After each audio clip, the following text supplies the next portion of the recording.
Paul, we called him Daddy Brown. His name was John Lee Brown, and he pop riveted the top and bottom part of P-47s together during the war in Evansville, Indiana, in the old Whirlpool building. So he would just that line that's running all the way down the plane that goes through the K4 and all the way down through there, he would pop rivet that part.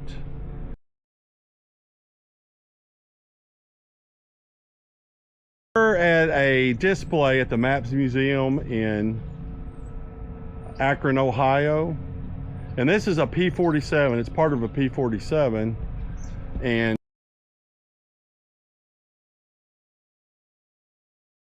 we're at a display at the Maps Museum in Akron, Ohio, and this is a P-47. It's part of a P-47, and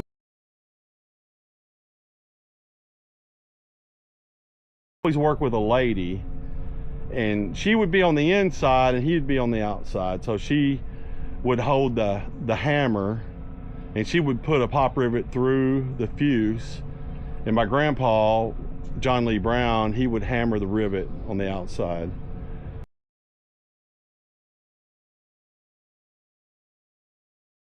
And he said it usually took them about 30 minutes to do one, and they built 24 planes a day came off of the Evansville assembly line, and it would take make 24 planes a day, and he said it would take them about 30 minutes usually to do the rivet job on both sides. And then every hour that plane would move down to the next section, and they would bring another plane down and they would rivet the next one. But they were allowed to do whatever they wanted after they got their job done. Lee Brown and Daddy Brown would he said you could do whatever you want once you got your job done, and he said he usually went out and watched test flights, and he had seen a lot of these planes, the landing gear wouldn't work, wouldn't come down, or just one would come down. He's seen a lot of belly landings and partially belly landings and stuff like that.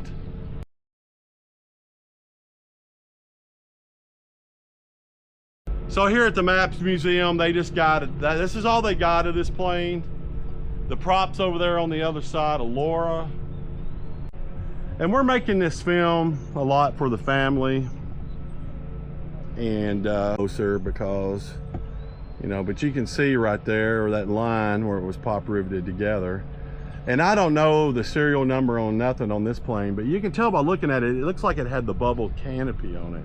446789. 446789.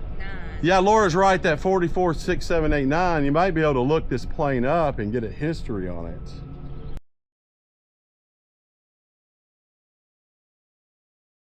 Full elliptical wings. This plane was used for, it was a fight. You could use it as a fighter plane. You could use it as a ground attack. It had an air-cooled engine, and so bullets couldn't bust the radiator because it didn't have one. But I'm just glad they got this display here, even though it's not the whole plane. But my grandpa would tell, he's got a bunch of grandkids and great-grand, he died about 25 years ago, 27 years ago, but you can see the prop back there. And this plane is just a display. It's never going to be an airplane again. They just got a bunch of metal on the inside of it. So if you look in this hole, they just got it supported. They got part of an engine in here.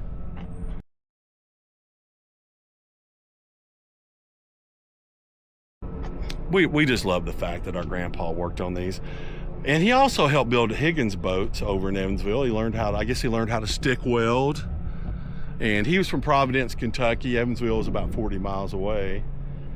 He had to go over the Ohio River every day. So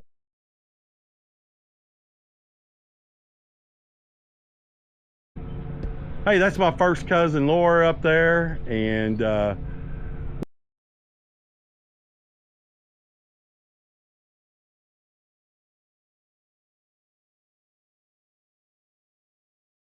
Laura, a P-47 shirt. So Laura, what do you think about this airplane since you're It's so neat to know that history of my grandfather, our grandfather, and that he could have possibly built this or helped build this plane. Yeah, it's really cool, isn't Right. it? Yeah, our grandpa, he was a great guy. We really miss him, don't we? Oh yeah. Yeah. I was privileged. Well, both of us were privileged, but I got to live less than a mile from him, and it was just amazing the stories that he would tell, and loved his family and loved us. He sure did, didn't he? Right. Yeah. One thing about it, how many cousins? I mean, how many cousins do we have? I think about 24 or so of the first cousins, and then lots of great grandkids and stuff. And he never showed favoritism towards a single child or a cousin. He was amazing. I mean, he loved us all. The coolest story I can say about our Daddy Brown is that one time we were going out to his chicken coop, and he walked by this little tree, and he pushed this limb out, and this limb smacked me right in the face, and it stung me pretty bad. And he took his pocket knife out, and he cut that limb off and threw it on the ground. He said, "That limb will never hurt you again." That's pretty cool. Yeah, the maps, there's a lot of stuff. Laura got in a helicopter. What did you think about getting in a helicopter? Well, it was neat. I'd never been in a helicopter, and Chris got to share with me like what the levers and stuff got to do, and it was neat. Yeah, it was really neat, wasn't it? Oh, yeah. Yeah. So you like this airplane? So you're gonna research the P-47 a little bit and see. And when we get back to your house, we will look it up and watch on some more YouTube things on it. I will say there's a lot of pictures in that factory, and I have got on the internet before and looked at pictures of planes being built there. Oh wow! To see if I could see Daddy Brown in any of those pictures on the internet of that factory. And we are so blessed to have Uncle Johnny and Doug and Judy and Nelda and these Mama. are her parent and these are his kids. But it was still neat to hear from the horse's mouth. I think Chris said this morning coming up, the stories that Daddy Brown said can't be replaced, but we are still blessed to have his children that can share what they remember him telling too.